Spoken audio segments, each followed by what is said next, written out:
I got some tea. Oh, I forgot to put a freaking shirt on. TOS. Got a little Jeff Probst cosplay going on. What do I even like about Survivor? That is the question. I might want to back up and explain exactly what my relationship with Survivor is.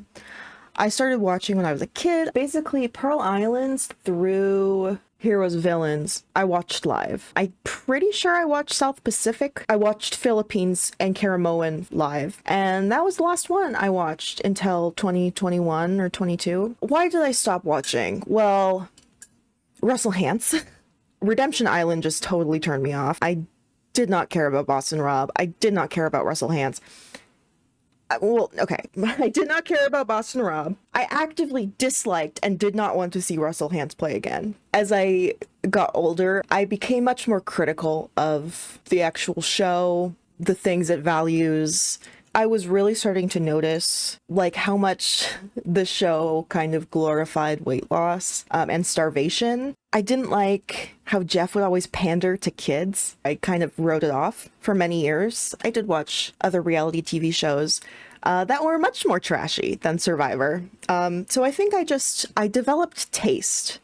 I developed a taste for trash. One thing I hate about it is it wants to be inspirational so bad.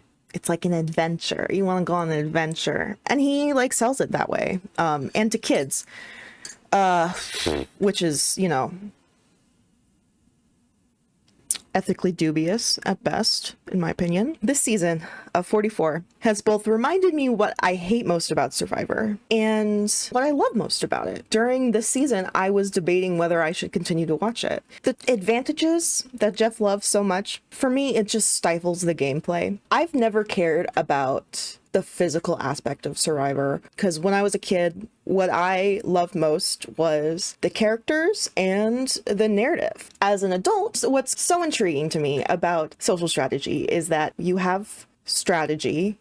With most games, it's pretty rote. And then you have the social aspect. Basically, you got two things that seem like diametrically opposed. And in this game, they are inextricably linked. The social aspect comes first because you can't have strategy in this game of relationships without like knowledge of what the relationships, the dynamics. That's what you have to work off of. And this is why every season, every cast is interesting in and of themselves. It's because you don't know what those dynamics are going to be. Something like strategy, which is not necessarily that interesting to me. It becomes like wrapped up in emotion, in things that are unquantifiable, really. The strategy becomes so much more complicated inherently, and it's so much more impressive to me when players can really master that. One of the other things that interests me about Survivor now as an adult is also the narrative, but in a different way. Now I'm interested in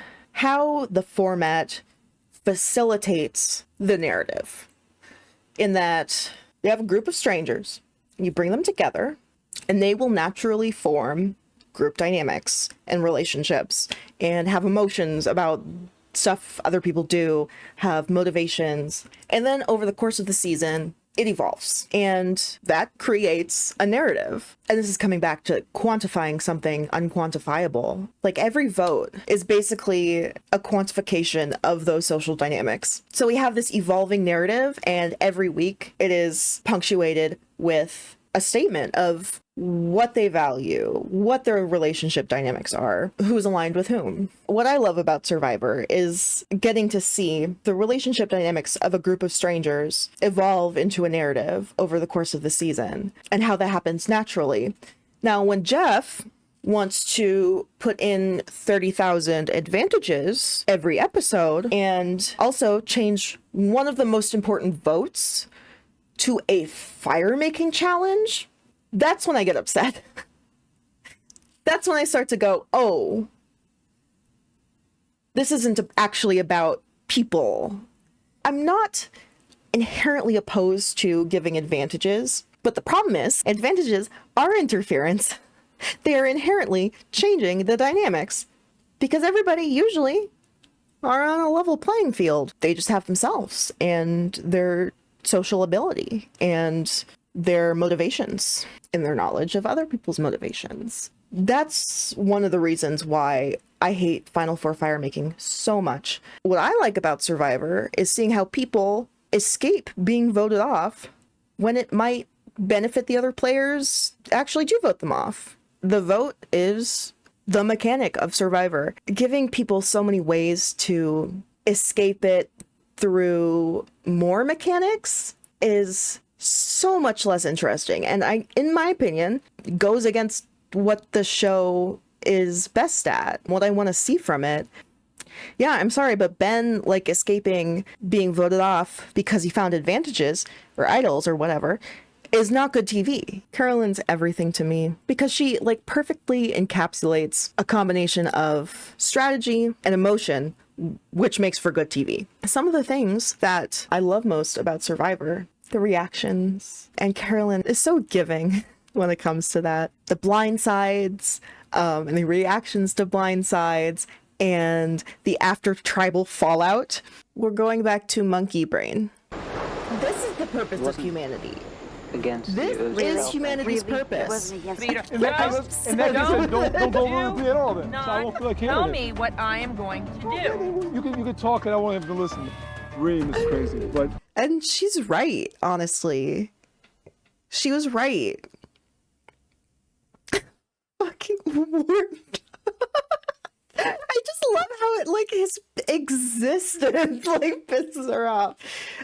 Reem is so good. Anyone Yeah, here? it really is, like, the essence of conflict. You just sunk my game. No. I'm done. No. Those guys don't want to work with me. I know Michelle's name. I know that. Yeah. I get voted out. Oh. Do not talk to me ever again. Wow, man.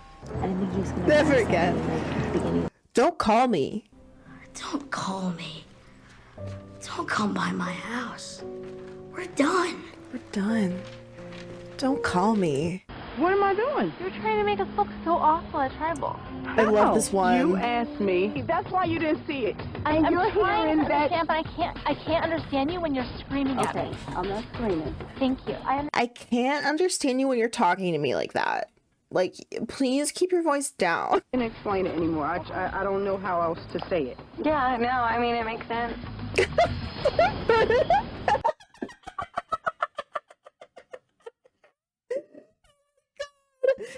I'm sorry, the look How else to say it. of Yeah, no, I mean, it makes satisfaction. Sorry, it's so loud. I'm obsessed. I'm obsessed. It makes sense. It does. Made sense the whole time. No, I'm sorry. I know, I'm sorry. Where's that snake mother John?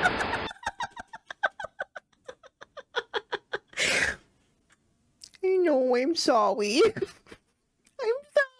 I never trusted you from day one, and you can't be trusted. Ladies, he cannot be trusted. He will backstab you in a heartbeat like he did everybody here.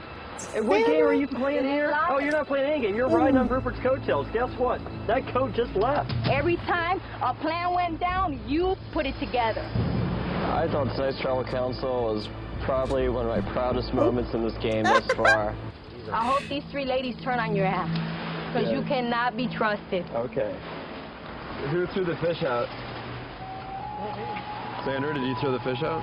No, I'm hungry. What the f I'm gonna do with throwing fish out? Everyone else at the bucket's back here. Totally forgot about taken this. the bucket of fish, thrown it out. I'm not trying to sabotage You right? When we got back to camp, oh. I kept thinking, you know what? You're not coming to enjoy Rupert's fish. Screw that. That's the peak of humanity. It must be boring in other series. There are murders and violence. Here is a lost fish. But that's the brilliance of it. Good TV, great TV. Dynamic duos or close friendships or unlikely friendships. The first great example of this is Rich and Rudy. I love a good underdog story. One of my favorite things, my favorite rewards, is when they get a local guy to come in and, like, teach them how to live off the land. Oh, similar to the underdog story thing, I love specifically the puzzles and the comebacks on the puzzle. Like Sophie in the last immunity challenge in South Pacific, and Cass in that one challenge in Cagayan. When women can come back on the puzzle, when people eat gross food and like it. The first best example of this, in my opinion, is Jervis eating a rat. So what? So I sincerely hope that Jeff and the producers will listen to what the fandom is saying, because we really love this show. What I want, and I think what a lot of people want, are less advantages, just in general. No Final Four fire making. Why? The people are what matter. The relationships, the relationship dynamics of the group. That's what we want to see, not searching for idols or advantages. We want to know what these people think about each other. Well, I don't really care about their backstory. At first, I loved the little flashbacks, backstories.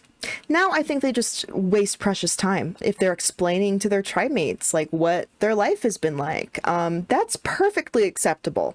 I don't want monologues in confessionals about what you have overcome in your life. It's just not interesting to me. It has nothing to do with the game. It does not progress the narrative. The people in the game and their relationship with each other, and how that forms a narrative, how that evolves. Sometimes, you know, people are messy. People are unpredictable. You might have a dud cast. You might have a terrible season once in a while. Say you incorporate all of the things that I want. It's still not going to be a perfect show. Not every season is going to be Micronesia. We don't need that. What we want is to watch how it plays out with little to no interference from production. Less backstory monologues, more tribe conversations, less metaphors. Let the cast speak for itself is basically what I want to say. Let the cast do what it's going to do. And then if you need to put your thumb on the scale so we get a good winner instead of a awful one, go ahead and do that. Don't make which advantage do you have, or do you even have one? Did you lose your vote? Whatever. Don't make that the baseline for a season.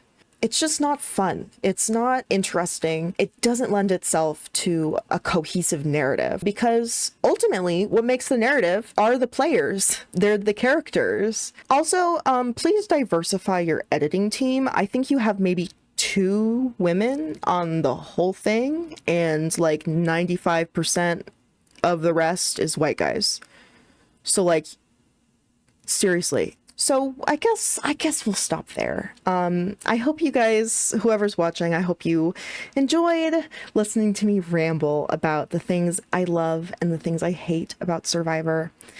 Sometimes it feels like there are more things to hate, but then you have a duo like Carolyn and Jam Jam, and it reminds me why I watched the show in the first place.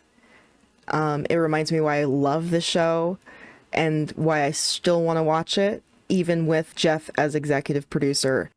So yeah, I hope that if you, like I, are quite dissatisfied with the new era, I hope you can find things about Survivor that you still love about it. I hope that you can continue to find joy and entertainment in this show that used to be so amazing, and can still be so amazing. It really can, and it often is.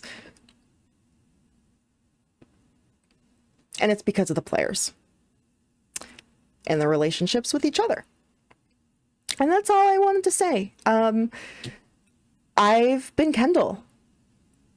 I have definitely spoken, and you will see me next time. Bye.